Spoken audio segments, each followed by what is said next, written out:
Bismillahirrahmanirrahim.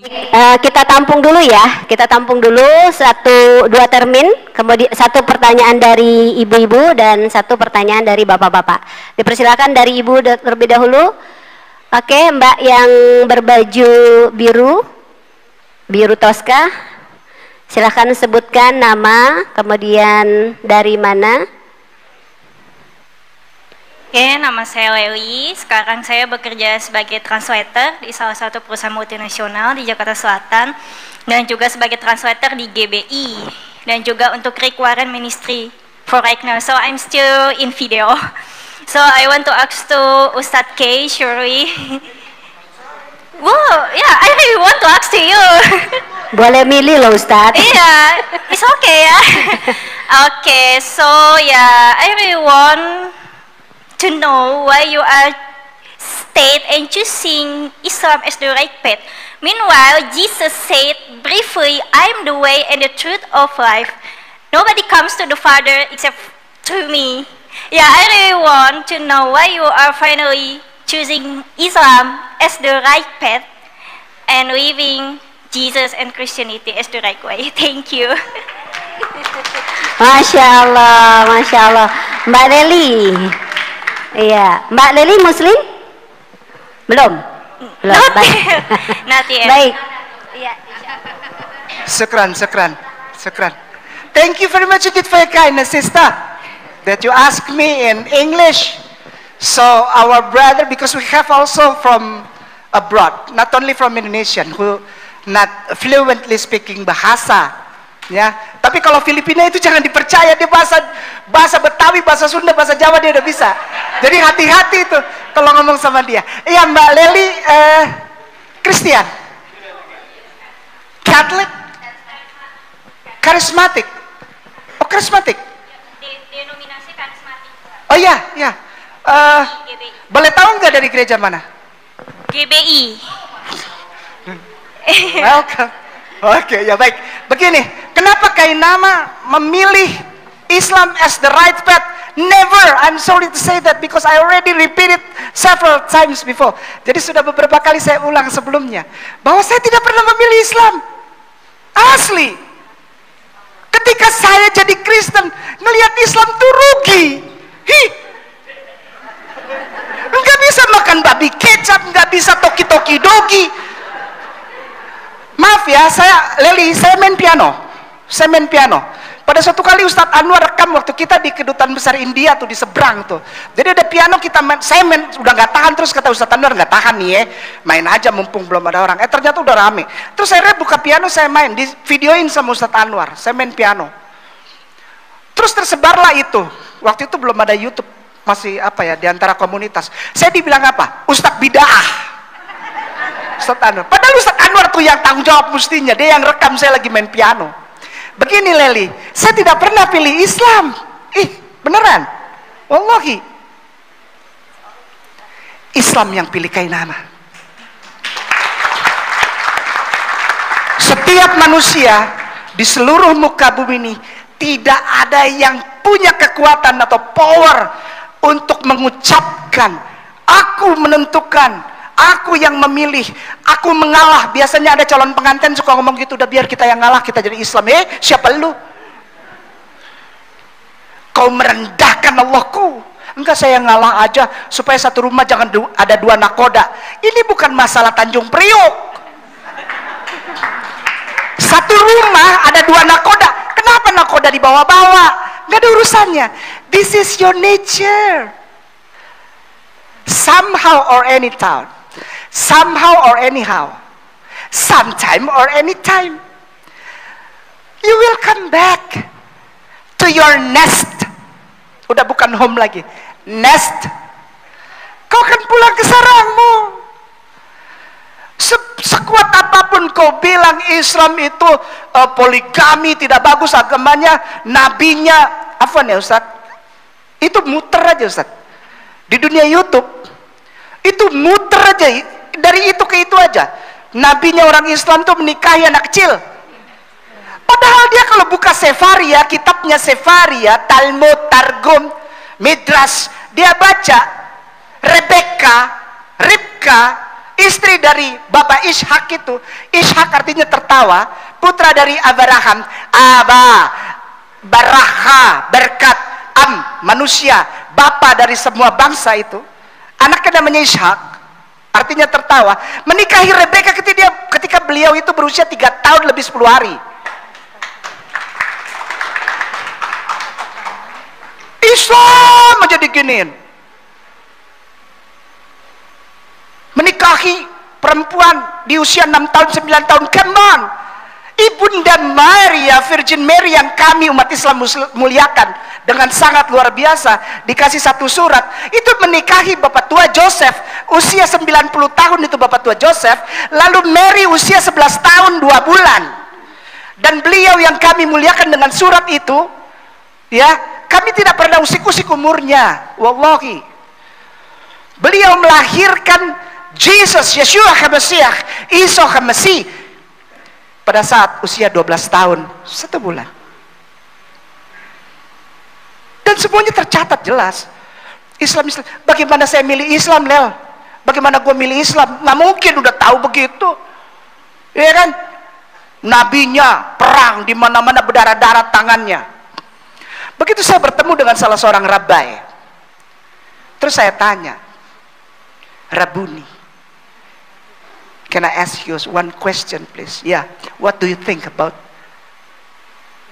Muslim Prophet Muhammad? Dia langsung tutup.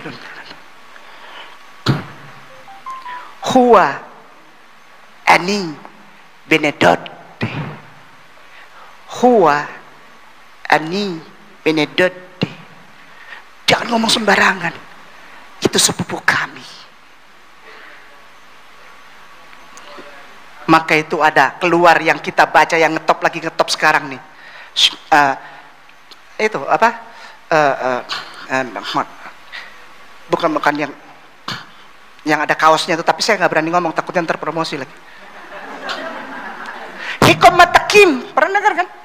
Hikom matakim, hikul Muhammadin, seduadi vezerhi benot Jerusalem, seduadi, sepupu kesan. Sampai detik ini para rabai dan orang Yahudi manggil dia Kasan, sepupu. Di sini yang rame. Kenapa memilih Islam? Padahal ada kata-kata tadi yang Leli bilang, akulah jalan dan kebenaran dan hidup. Tidak akan ada seorang pun yang sampai kepada Bapa kalau tidak, Lelel perhatikan, Lel, melalui, Lelel perhatikan ya Mbak ya, dengan segala rasa hormat. Ana torik, ana hakka wa ada hayyah. Itu dalam bahasa Arabnya, ada Bible bahasa Arab namanya Kitabul Muqaddas. Yesus bilang begini, fa'ajaba Isa katanya, ana tarik wa hakka wa hayyah katanya, ya, akulah jalan. Sekali lagi saya tekan di situ, akulah jalan. Saya nggak pernah hubungkan saya jadi Islam sama anak Torik, enggak. Karena sampai sekarang pun kami ini dan semua mu'alaf cinta Yesus. Ku mau cinta Yesus selamanya. Ku mau cinta, siapkan uang persembahan siapkan. Uang persembahan sebentar lewat itu tanggok. Kami orang Islam yang membuktikan bahwa kami yang sungguh-sungguh cinta Yesus dan menempatkan dia sebagai akulah jalan.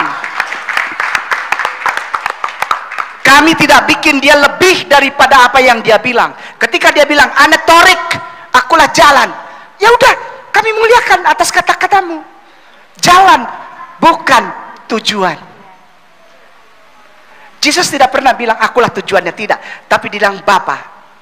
Inilah hidup yang kekal itu. Apabila mereka mengakui dengan hati dan lidahnya bahwa Engkau ya Allah adalah satu-satunya Tuhan dan benar, dan aku Yesus Kristus adalah yang Engkau utus. Ada yang nyautu Yohanes 17 ayat 3, berarti ada pendeta di sini atau minimal guru sekolah minggu. Jadi begini ya Ustadz, ada yang pesan saya, jangan bawa-bawa Kristen. Bagaimana mungkin saya nggak bawa-bawa agama dulu? Pasti ada yang nanya, pasti keluar itu. Kenapa saya memilih Islam? Mbak Leli, Kainama tidak pernah pilih Islam. Islam yang memilih Kainama untuk melemparkan Kainama minazulumati ilandur, supaya kita menempatkan hormat, memuliakan, cinta sayang. Oh, I love you Lord, and I raise my heart, itu pada tempat yang proporsional, tidak lebay. Jesus is the messenger of God. Seperti yang dia bilang sendiri, Bapa lebih besar daripada aku, dan Bapa yang mengutus aku. Lel, insya Allah engkau juga merasakan dipilih Islam, agar kita sama-sama tidak lagi berada di tempat yang zulumat atau gelap. Kita sama-sama sholat supaya terang. Syukran. Barangkali ada tambahan dari Mbak Teri? Sedikit untuk Mbak Leli. Bismillah buat Mbak Reni, insya Allah dapat hadiah buku saya ya. Di situ insya Allah dapat banyak kisi-kisi, terutama Markus 12 ayat 29 yang membuka pintu pemahaman saya. Siapa sebenarnya Nabi Isa, aka Jesus, yang dahulu saya kenal. Alhamdulillah. Ya, jadi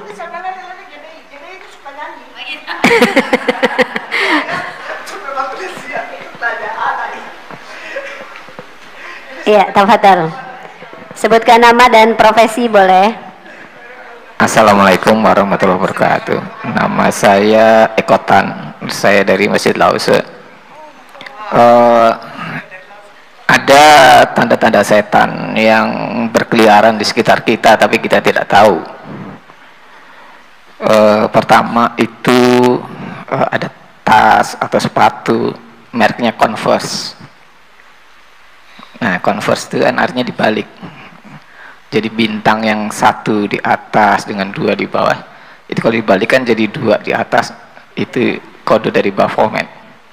Yang kedua adalah monster energi. Orang akan melihat itu huruf M, padahal itu angka 666. Banyak orang yang tidak percaya itu karena dia belum pernah Kristen. Nah, sekarang kalau saya beri saran kepada mereka, apa yang harus saya sarankan? Itu dipakai terus, atau itu dihapus, atau itu ditolak. Itu aja. Terima kasih. Assalamualaikum. Waalaikumsalam warahmatullahi wabarakatuh. Iya, silakan Mbak Tere, mungkin bisa membantu menjawab. Bismillahirrahmanirrahim.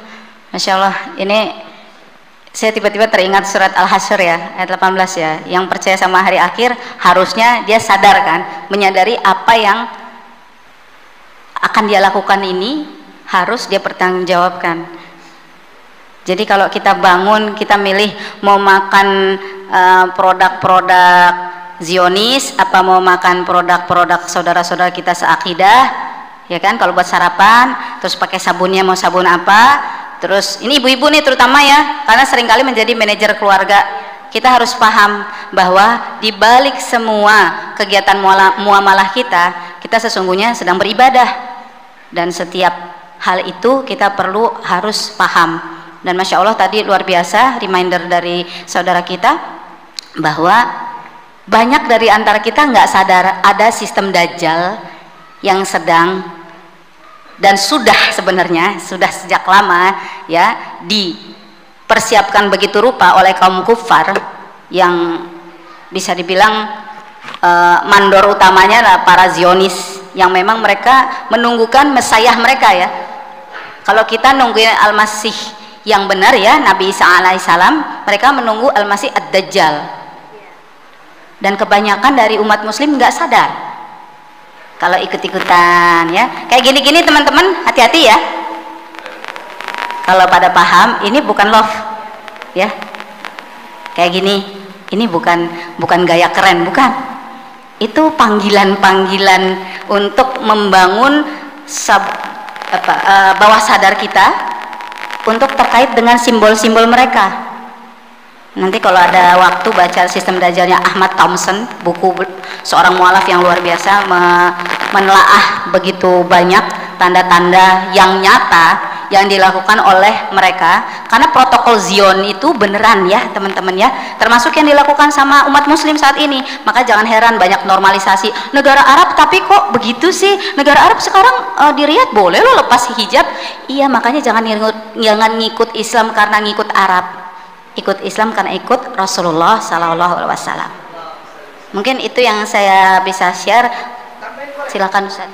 Iya, Akhi, saya bertemu beliau di kota wisata di Darussalam. Dan pertanyaan-pertanyaan beliau ini luar biasa dahsyat, karena beliau juga, wah luar biasa, Allah sayang Allah berkahi bersama keluarga. Salam untuk Om Tan mungkin dan semua kakandaku di Laut Se, para tuan guruku. Sampaikan, kita nggak bisa larang, Akhi. Fazakir innama anta, udah. Kita tahu ada kewajiban, berarti akhi, brother, engkau diberikan Allah untuk mendapat informasi hal tersebut tentang Vaf itu contoh, monster itu dari saya udah ngomong sama Ustadz Anwar itu dari tahun 2012 Ustadz. 2012 kita udah ngebahas Vaf itu huruf ke-6 dalam huruf Ibrani. Kita dari 2012 udah ngomong itu, dan orang gak percaya, beneran. Kita malah dimaki-maki. Serius. Waktu kita bilang Wahyu 13 ayat 18, semua orang tidak bisa membeli atau menjual selain daripada mereka yang memakai atau menggunakan tanda itu. Orang semua malah marah sama Ustadz Anwar. Berarti kita hanya bisa menyampaikan, akhi. Sampaikan saja. Akhi punya kewajiban diberikan Allah untuk tahu informasi tersebut, sampaikan ke orang. Masalah orang itu melakukan atau tidak, fazakir inama anta muzakir. Syukran.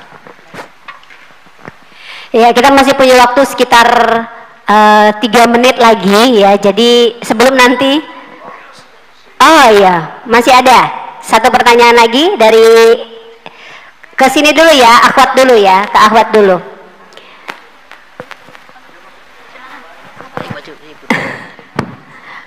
Singkat ya, langsung ya. Assalamualaikum warahmatullahi wabarakatuh. Waalaikumsalam warahmatullahi wabarakatuh.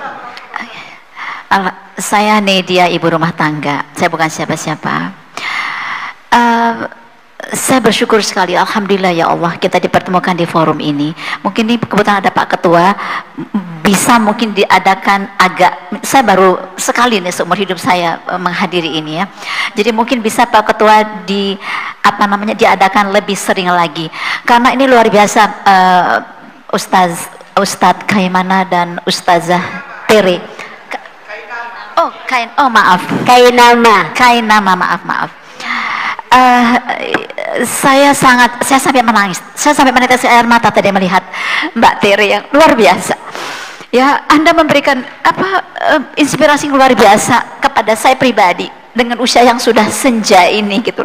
Saya merasa iri dengan Anda, terus terang aja. Kok saya dilahirkan dari ibu bapak yang muslim tidak bisa seperti Anda. Kok baru sekarang saya baru sadar betapa kita di dunia ini cuma sebentar. Kita ini akan menuju the real life gitu ya, kematian. Nah, semoga teman-teman semua di sini kehadiran di sini betul-betul bisa memberikan motivasi untuk kita menjadi hamba yang lebih baik, dan kita sadar bahwa kita akan kembali kepadanya. Itu aja, dan saya rasa that's more than enough. Thank you so much. Assalamualaikum warahmatullahi wabarakatuh. Waalaikumsalam warahmatullahi wabarakatuh. Langsung ditanggapi. Ya, a'udzubillahi minasyaitonir rajim. Bismillahirrahmanirrahim.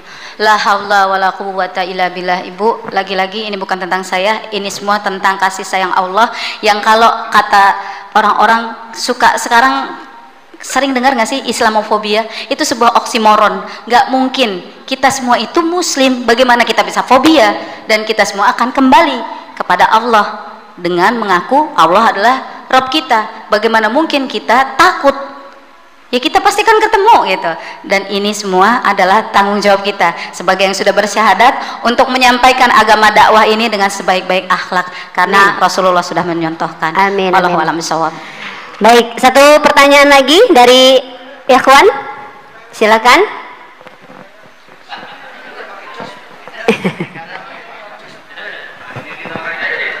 Assalamualaikum warahmatullahi wabarakatuh. Teman-teman biasa memanggil saya Jose. Kebetulan dari Surabaya, berteman sama Agustinus Christopher Kainama. Kalau saya perhatikan paparan beberapa yang saya dengar tadi, semuanya menggambarkan bahwa saudara-saudara kita mu'alaf itu hidup dalam tekanan. Oleh karena itu saya berharap Sarasehan ini bisa memberikan suatu pendamping atau perlindungan yang lebih serius pada mu'alaf. Karena sejak dia mengucapkan asyhadu an la ilaha illallah wa asyhadu anna muhammadar rasulullah, hidup mereka dalam tekanan. Bukan hanya di saat dia hidup, saat menjelang mati. Salah satu saksinya adalah saudara kita Ustadz Anwar. Terjadi perebutan seorang jenazah di rumah sakit Gatot Subroto. Dia adalah seorang mu'alaf dari Sunda Kelapa, Hadilin, Ustadz. Waktu dia meninggal, saudara-saudaranya dia yang beragama Kristen sudah menyiapkan segala sesuatunya dengan baik, ambulan baik, dia disediakan kamar yang VIP. Kita baru sibuk, bagaimana kita mengurus, kita nggak punya apa-apa. Sampai di sana Ustadz Anwar, harus kita pertahankan. Kita mencari untuk pencuci pemandikan jenazah susah, kita nggak punya uang. Mereka sudah menyiapkan segala-galanya.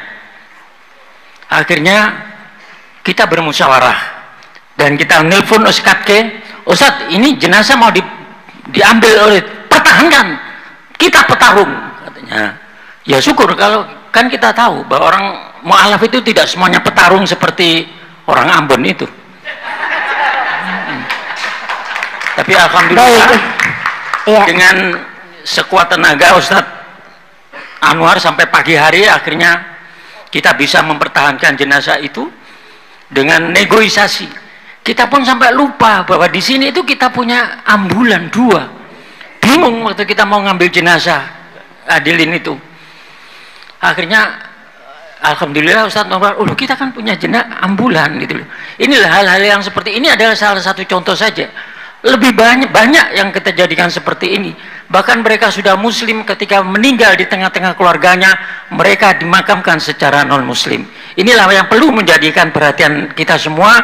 Mudah-mudahan Sarasehan hari ini bisa memberikan suatu jalan keluar yang lebih baik, sehingga saudara-saudara kita mu'alaf itu benar-benar pendamping. Sungguh mereka tidak perlu belas kasihan, tapi butuh pengertian. Baik. Assalamualaikum warahmatullahi wabarakatuh. Waalaikumsalam warahmatullahi wabarakatuh.